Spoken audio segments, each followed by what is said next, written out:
Money. My topic is here you can see it's about structural equilibrium modeling. Victoria and Eva have introduced AMOS and some basic knowledge about SEM.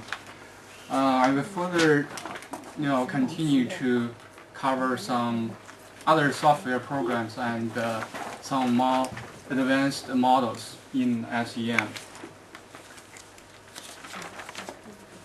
There are actually more than 15 SEM packages in the market, except apart from AMOS, like Lisrael, EQS, M+, and such. Here you can see. I will focus on Lisrael and M+ today, and touch a little bit on EQS and Winbox. You may wonder, since AMOS is so easy to learn and so user-friendly, why do we bother to learn so many other software programs? There are some reasons. First, because AMOS has limited capacity to work with the categorical response variables, and a limited capacity to handle multiple level modeling. Although it has a limited Bayesian component which can handle categorical and missing variables. So those are the fundamental reasons to learn other programs.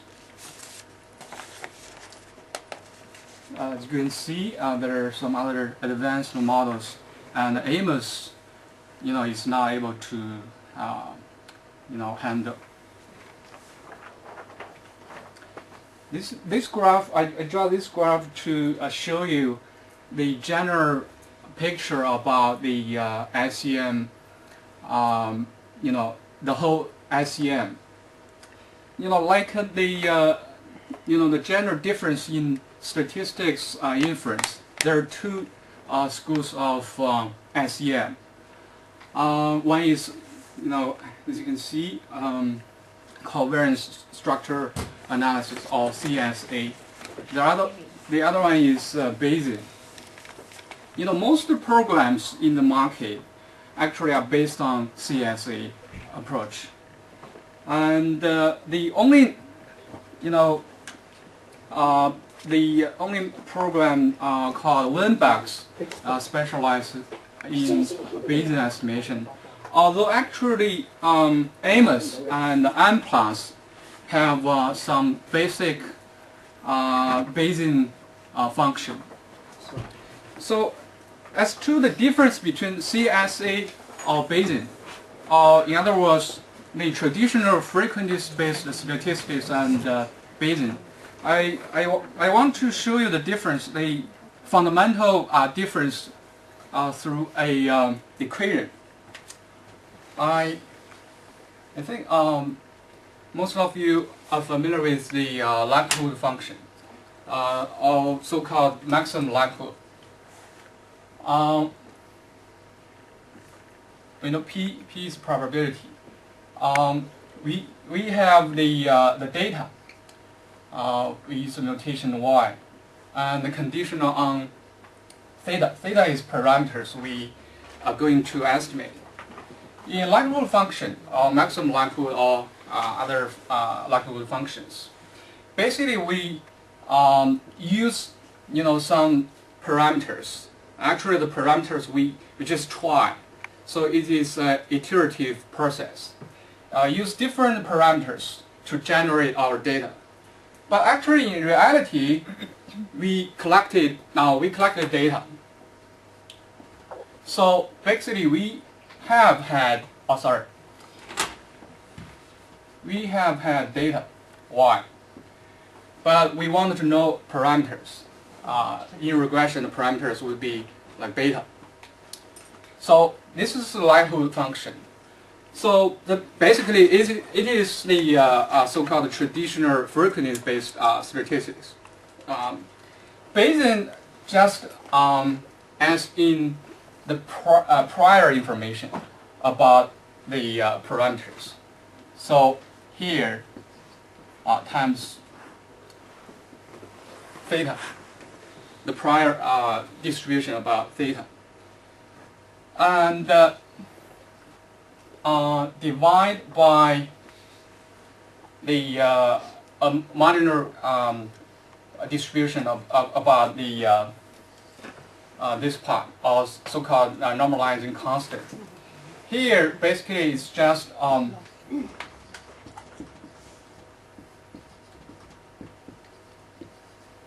so here you can see we have integrated theta. So we just left the data we have had.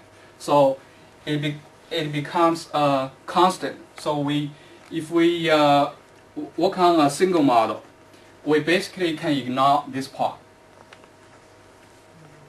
But if we want to do model comparisons, it's generally we are doing SEM. This part would be very important. So if we just work, as I said, if we just work on a single model, here the equal sign will become the proportional sign. It means this part has been ignored. So this is the general difference between traditional statistics and Bayesian. So as I said, AMOS cannot handle other categorical data.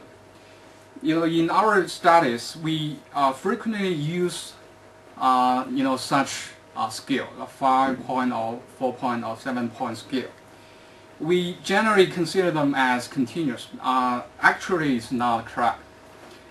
Why it is not correct? You will see.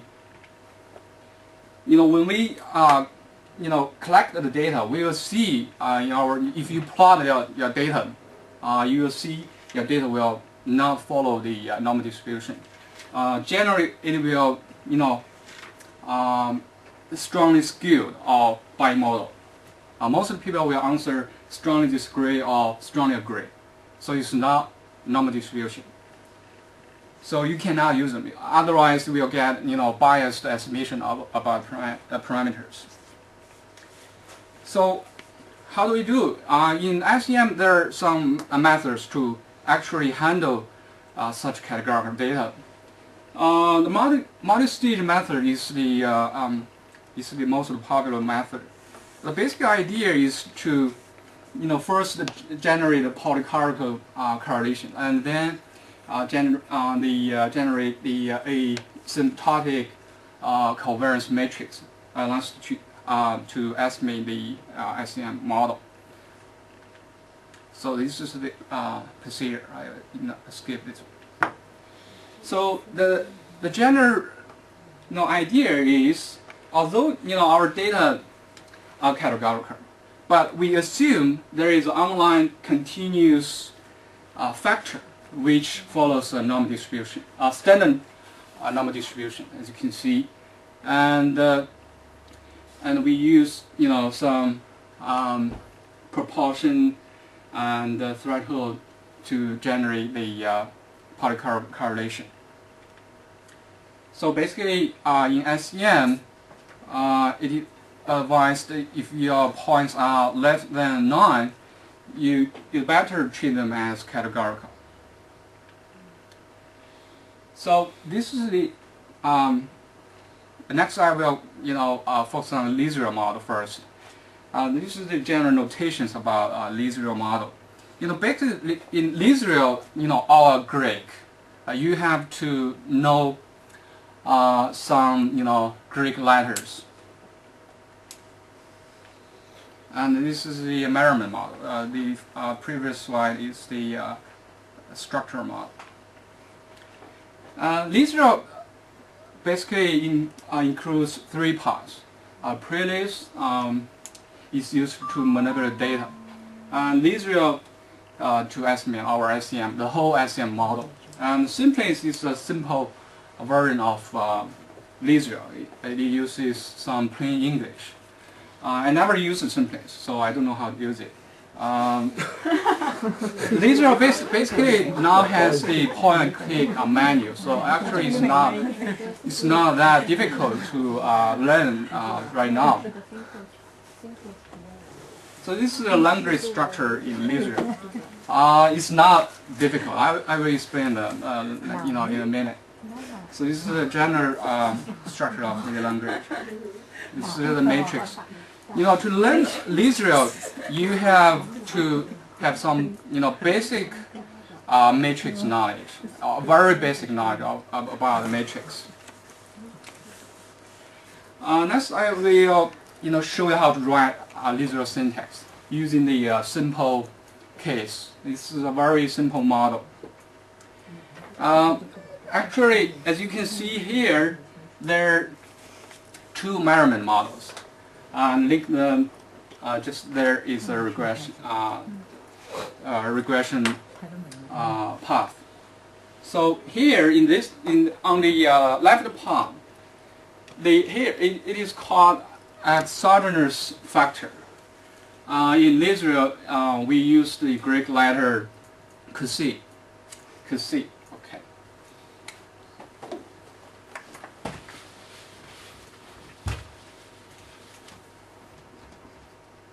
Just have a rough idea, Xi.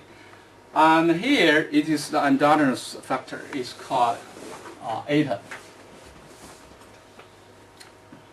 And in the exogenous measurement model, the indicators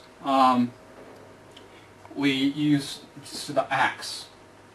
We just use x to represent indicators of exogenous. And the residue, we use delta.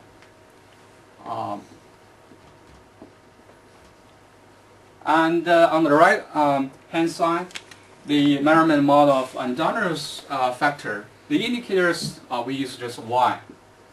And the residue we use epsilon. So this is the notation. And here, there is a regression residue. This is we all familiar with. It's called zeta. Okay, this is simple. And the regression coefficient we use here because it's just one regression coefficient. So from independent or exogenous factor to endogenous factor, we just call it gamma.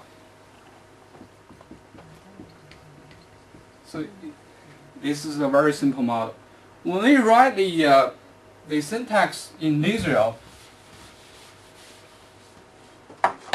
we first define our data. In Lisio, we use two letters in keywords. Although you can spell them out, actually it's not necessary. DA represents data, and you indicate how many indicators you have. NI number of indicators. Here we have 5, right? 5. NI equals 5. And NO represents number of observations, our sample size. Here we don't know. We can just give a number like 100. And we tell the program the matrix type. We can tell that it is make a correlation KM. Here we have tell the program the data, and the next we can tell them the source of the data, where the data is in a computer. You can RA is raw data, and FI represents the file. Equal is the source of the locations. And then you can also use some matrix instead of use raw data. And then you tell them the label.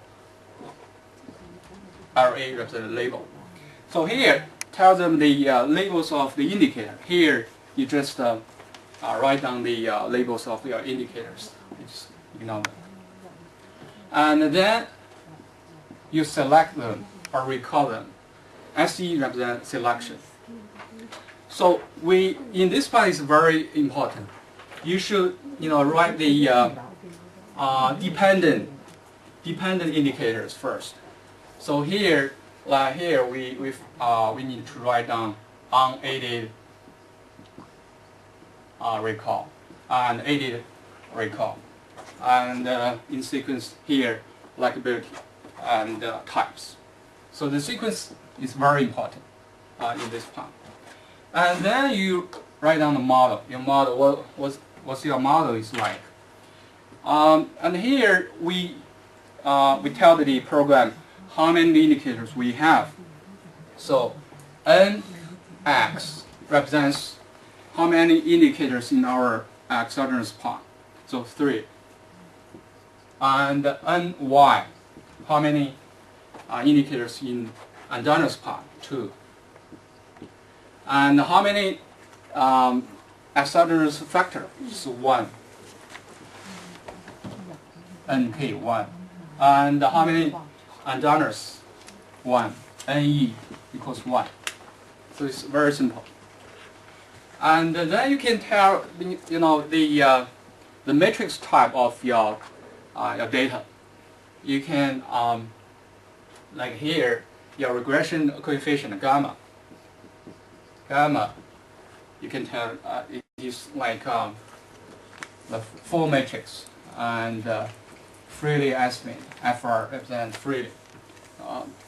And also you can tell them other parameters like the residue, and here residue, here residue. You can run them the matrix type here. And then you write down the labels of your factor. Here, LK, and also very important, the factor loadings. Factor loadings here, we use Rx, and here factor loadings, and here we use Ry. Factor loadings we use the Greek letter lambda. So LK here, celebrity attractiveness, LE, a label of the eta memory here. It's very simple.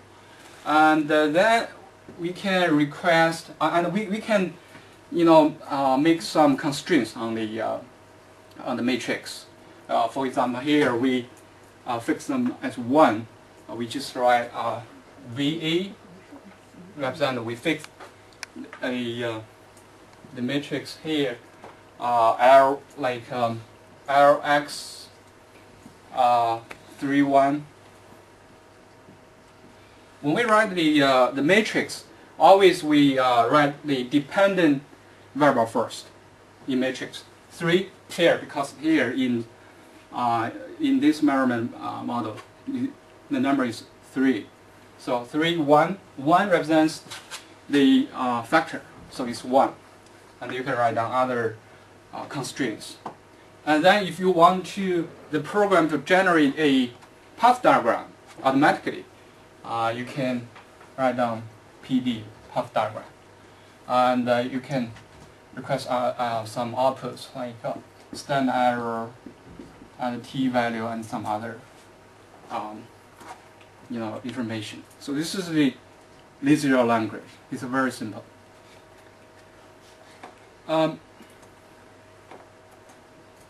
Okay, this is a code. Those are the codes for categorical data. In Lisp, it's very complex. You have to do it in 2 steps. As you can see, it's very complex. But actually, in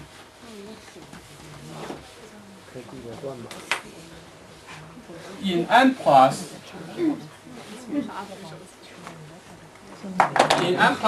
if we do, it's very straightforward. Basically, in N+, you just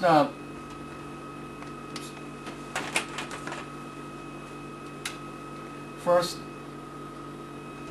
you specify the data and the file location, and then you tell the variable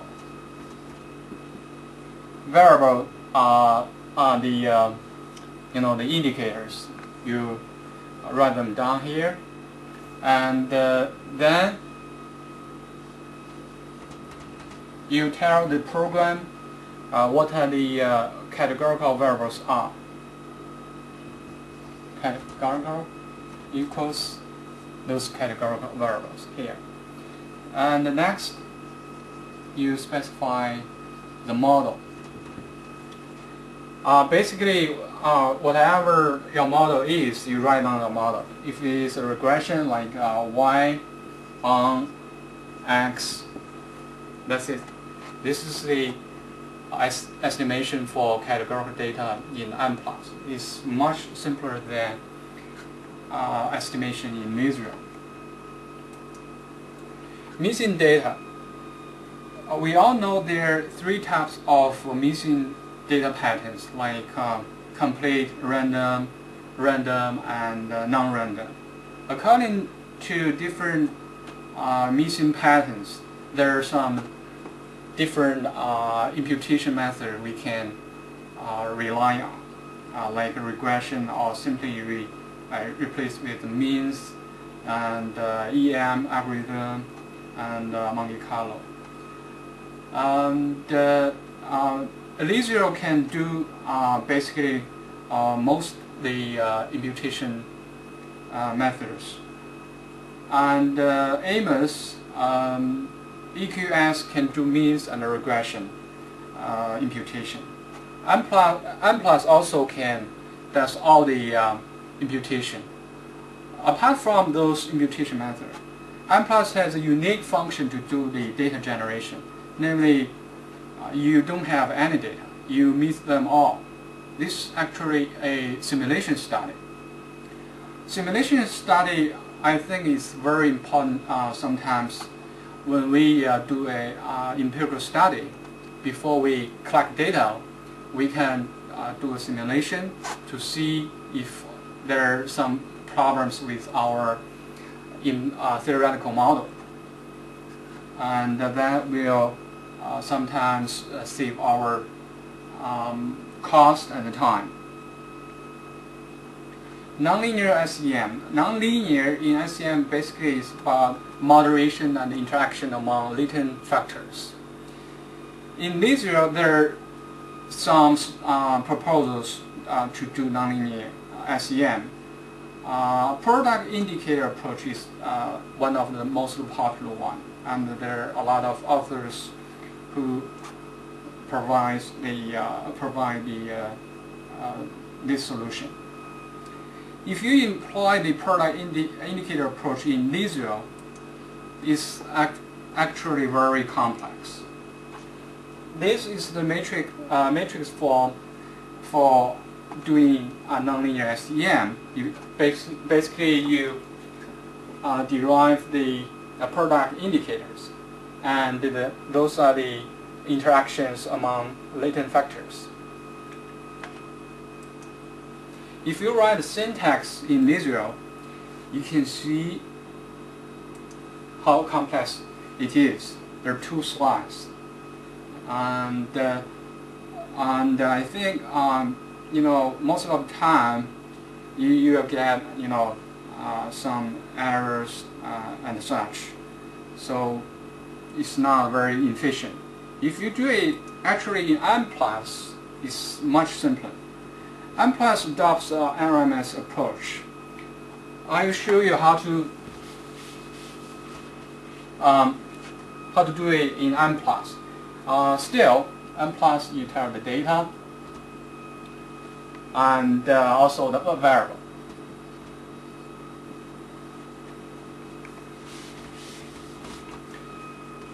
In the model part,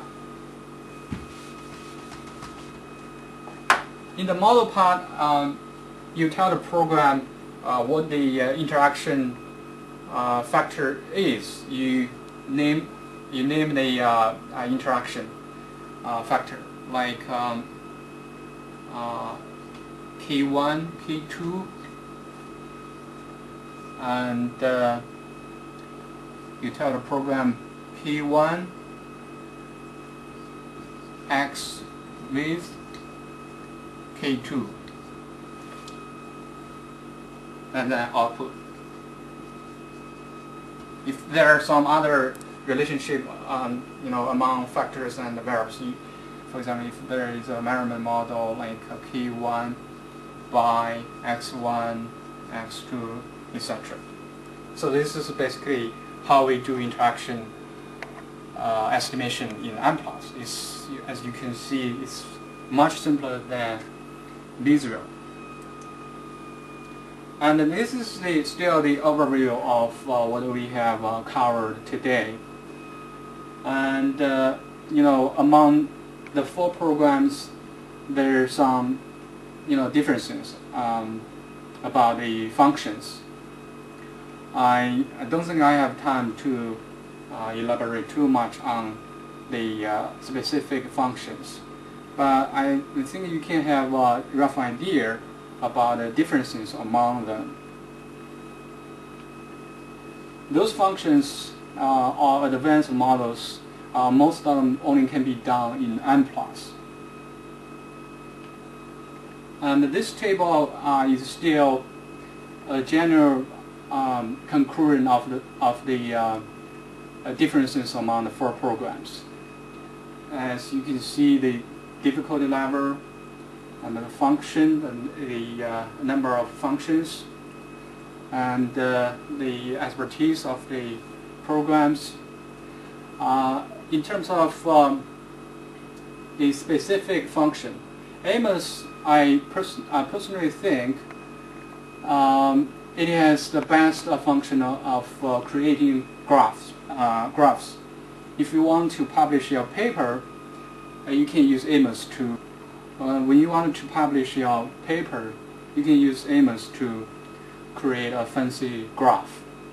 And EQS has most of the same functions with Amos and Lisio. But EQS has a unique function of doing a series of reliability tests.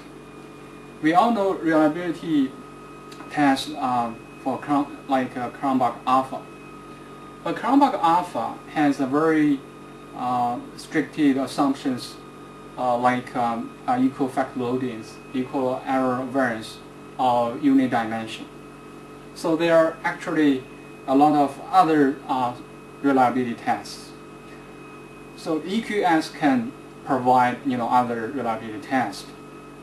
Lisio still has a unique function to generate path diagram automatically.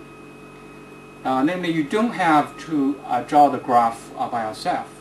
When you do the estimation, you just request PD, and the program will generate for you automatically.